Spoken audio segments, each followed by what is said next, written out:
Hello, my name is Matthew, and I just read The Adventure of the Dying Detective by Sir Arthur Conan Doyle, and this is a part of my read along series and book club with Steve Donahue. We are reading, we still have Daphne. We are reading murder mysteries in the month of March, and we're reading all of the Sherlock Holmes short stories.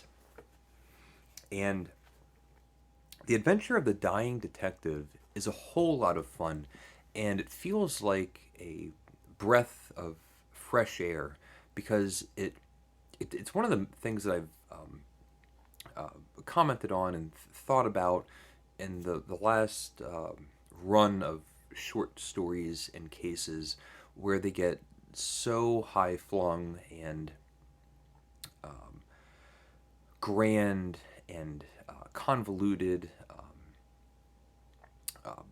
mixed up, and kind of like epic in scale, and we're all over the country and all over the world. Um, and I've mentioned that like so many of them start off with a great premise that feels concise and concentrated, and in some ways, even though there's that singular, unique idea about the case, still straightforward. And the Adventure of the Dying Detective is a whole new take on these Sherlock stories, and it's told in a very unconventional way. So it has one of the best beginnings because we learn a little bit about Mrs. Hudson, who is the landlady. She rents out this apartment to Sherlock, who is eccentric and has a profession that involves a lot of danger and excitement and all of those things. He's shooting guns inside the apartment, and he has dangerous chemicals and a whole menagerie of unusual suspects that are turning up at his door at all hours of the day and night, and all those sorts of things. And I just want to read a little bit of the beginning because uh, learning about Mrs. Hudson and her experience with Sherlock is it's fascinating and also satisfying. I believe this is the first time we've gotten a little bit of meat on the character of Mrs. Hudson. It takes quite a while. It's maybe 20 stories or 25 stories before she even makes her appearance, and then even when she does, it's just a landlady by name. So now it's just Mrs. Hudson. Now we get a little bit more about Mrs. Hudson. um, Mrs. This is the very beginning. Mrs. Hudson, the landlady of Sherlock Holmes, was a long, suffering woman. Not only was her first floor flat invaded at all hours by throngs of singular and often undesirable characters, but her remarkable lodger showed an eccentricity and irregularity in his life which must have sorely tried her patience. His incredible untidiness, his addiction to music at strange hours, his occasional revolver practice within doors, his weird and often malodorous scientific experiments, and the atmosphere of violence and danger which hung around him made him the very worst tenant in London. On the other hand, his payments were princely, and we find that he was paying incredible amounts to be able to maintain this lifestyle and keep the landlady happy. And we're told that he had a chivalry and a way of just being charismatic to Mrs. Hudson. That's the beginning, and it's terrific. It's just a little bit more about Mrs. Hudson. The unconventional nature of the story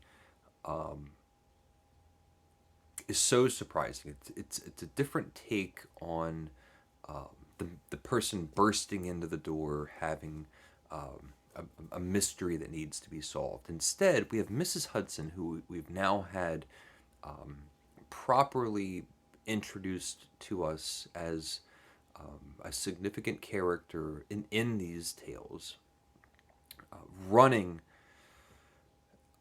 to Watson in in panic and looking for help because Sherlock is sick and he's dying.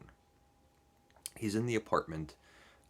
3, 4 days have gone by. He's not eating. He's not drinking. He's not stirring.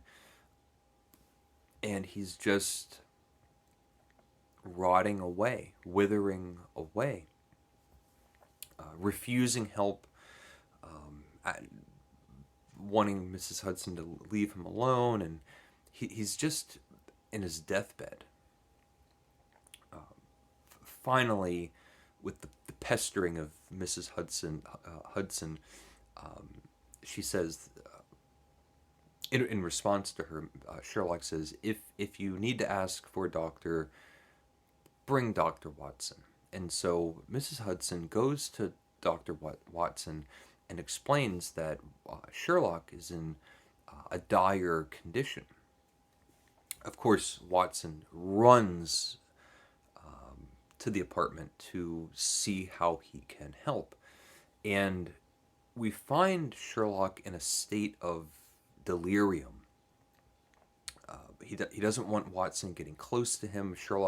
Watson wants to diagnose him and inspect him, and Sherlock says, "Don't get near me. If you get any closer, I'm going to throw you out." And of course, at this point, when you're reading these stories, if you know anything about these kinds of stories, you know something is afoot. We know that Sherlock is often wearing disguises. He's not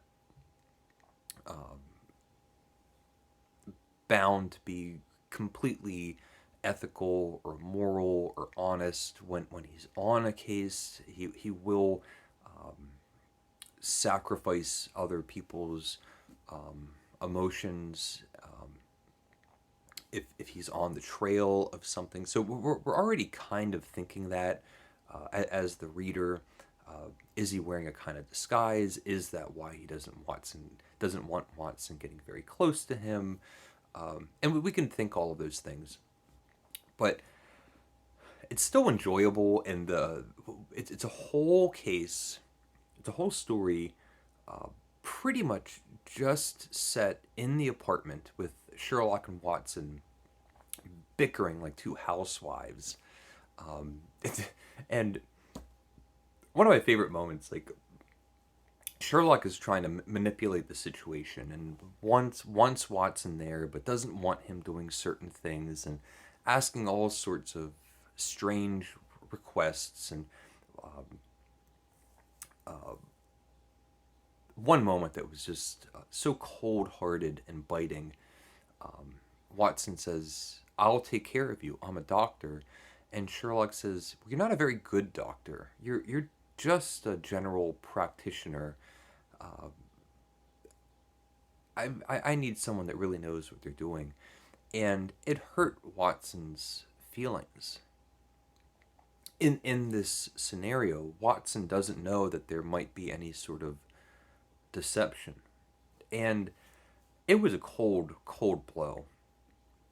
But one of my favorite moments, like I was just saying, Sherlock has all of these requests. Like, you can go get a doctor, but it has to be the doctor that I want, and you can't go until 6 o'clock, and it's 4 o'clock now. And Watson is protesting and asking and urging for immediacy. And Sherlock says, "Don't you love me?"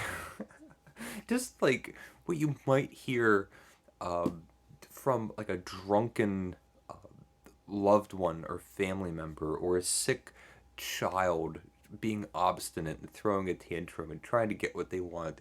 Don't you love me? So we have Sherlock and Watson just bickering back and forth while they're waiting. They've agreed that they can bring a doctor in to see Sherlock. His eyes are all hollowed out. He has crust around his lips. He's deathly pale. He's lost all of his weight. Looks terrible. Says that he has some disease that he contracted. That's like some sort of Eastern disease that's contagious. It's only transferred by contact, and that's why he doesn't want Watson touching him. And there's a specialist that only works with these kinds of plants and diseases. It's a whole thing.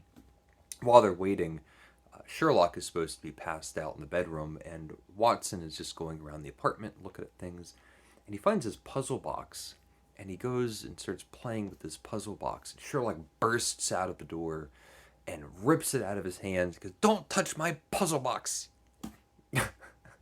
He passes out in bed again.